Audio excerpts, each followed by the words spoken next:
دربار میں وزیر بھی بولتے تھے تو بڑی احتیاط سے بولتے تھے، حالانکہ وہ بادشاہ کے مقرب ہوتے تھے، چاہے جائے کہ کوئی قیدی ہو اور بادشاہ کی مرضی کے خلاف بولے۔ حضرت ابراہیم علیہ السلام کے ارادے کا امتحان۔ نمرود نے کہا میں الہ ہوں، تم کس الہ کی بات کرتے ہو؟ حضرت ابراہیم علیہ السلام نے فرمایا سجدے کے لائق وہ ہے جو مردہ کو زندہ کرتا ہے، زندہ کو مردہ کرتا ہے، جو خالق موت و حیات ہے۔ نمرود نے کہا یہ کام تو میں بھی کر سکتا ہوں۔ اس نے قیدی بلایا، کہا اس کا سر قلم کر دو۔ ایک اور قیدی بلایا جس کو سزائے موت سنائی گئی تھی، اس نے کہا اس کو آزاد کر دو۔ دو قیدیوں کے ساتھ زندگی اور موت کا سلوک کر کے اس نے کہا دیکھو میں بھی مارتا ہوں، میں بھی زندہ کرتا ہوں۔ آپ سمجھ گئے اس کا مینٹل لیول وہ نہیں ہے جو بات میں نے کی ہے۔ آپ نے تو زندگی کی تخلیق کی بات کی تھی کہ میرے رب نے زندگی کو تخلیق کی ہے، وہ زندگی کا خالق ہے۔ آپ بتا سکتے ہیں کون سے اجزاء ملیں تو زندگی بنتی ہے؟ نہیں بتا سکتے۔ کون سے اجزاء ملیں تو زندگی بنتی؟ حضرت ابراہیم علیہ السلام نے خالق حیات کی بات کی تھی، نمرود کا ذہن اس طرف جا ہی نہیں رہا۔ آپ سمجھ گئے اس کا وہ مینٹل لیول نہیں کہ میری بات کو پک کر سکے۔ اب آپ نے دوسری بات کی، اس کے ذہن کے مطابق فرمایا میرا رب وہ ہے جو سورج کو مشرق سے طلوع کرتا ہے، مغرب میں غروب کرتا ہے۔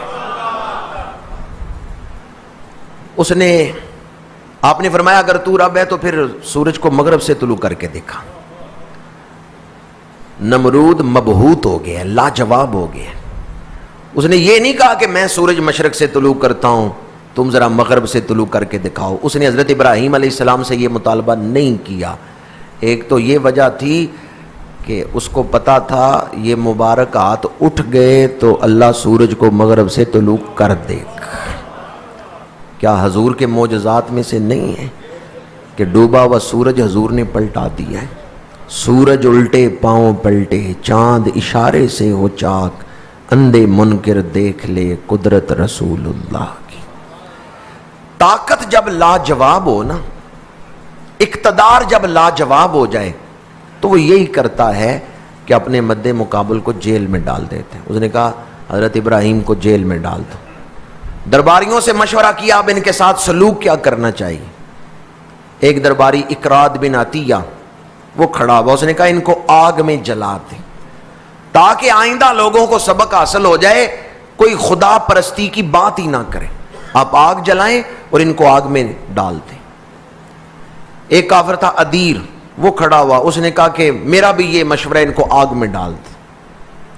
حدیث پاک میں ہے کہ جس نے حضرت ابراہیم علیہ السلام کو آگ میں ڈالنے کا مشورہ نمرود کو دیا تھا، اللہ تعالیٰ نے انہیں زمین میں دنسا دیا۔ زمین پھٹتی ہے اور وہ اس میں چلے جاتے، جس طرح کہ قارون کو زمین میں خزانوں سمیت دنسا دیا۔ نمرود کو یہ مشورہ پسند آیا کہ ٹھیک ہے ان کو آگ میں جلا دیتے۔ اس نے آگ جلانے کا حکم دیا۔ 40 دن لوگ تیاری کرتے رہے، لکڑیاں اکٹھی کی گئیں، 4 دیواری بنائی گئی جس کے اندر آگ جلانی ہے۔ عظیم الشان انتظام کیا گیا۔ وہ چاہتا تھا کہ اس انداز میں آپ کو آگ میں جلاؤں تاکہ دوسرے لوگوں کے لیے عبرت بن جائے اور کوئی خدا پرستی کی بات نہ کرے۔ حضرت ابراہیم کو یہ سزا سنائی گئی کہ ہم آپ کو زندہ آگ میں ڈالیں گے۔ آپ کا ارادہ بدلا ہے؟ آپ نے کہا مجھے سوچنے کا موقع دو۔ سمجھ رہے ہیں میں کیا کہہ رہا ہوں؟ پہلا امتحان فکر و نظر کا، کامیاب ہو گئے۔ دوسرا امتحان ارادے کا امتحان۔ ہمارے ہاں تو تھوڑی سی تکلیف آئے لوگ ارادہ ہی چھوڑ دیتے ہیں، کہتے ہیں دین کا راستہ بڑا مشکل ہے، اس راستے پہ چلنا ہی بڑا مشکل ہے، ارادہ بدل لیتے ہیں۔ حضرت ابراہیم علیہ السلام کو جب یہ سزا نمرود نے سنائی ہے کہ آگ میں ڈالیں گے، آپ نے ارادہ بدلے نہیں، ارادے کے امتحان میں کامیاب ہو۔ تیسرا امتحان یقین کا امتحان۔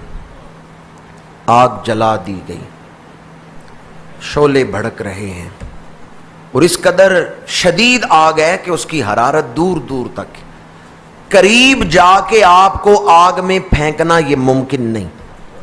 تو شیطان نے اس وقت نمرودیوں کو مشورہ دیا اس نے کہا کہ منجنیک تیار کرو اور اس میں بٹھا کے آپ کو دور سے آگ میں پھینکو، جس طرح کہ ہمارے یہاں توپ ہوتی ہے جو گولے کو دور تک پھینک دیتی، یا پینگ ہوتی ہے کسی کو پینگ پہ بٹھا کے ہولارا دیا جائے۔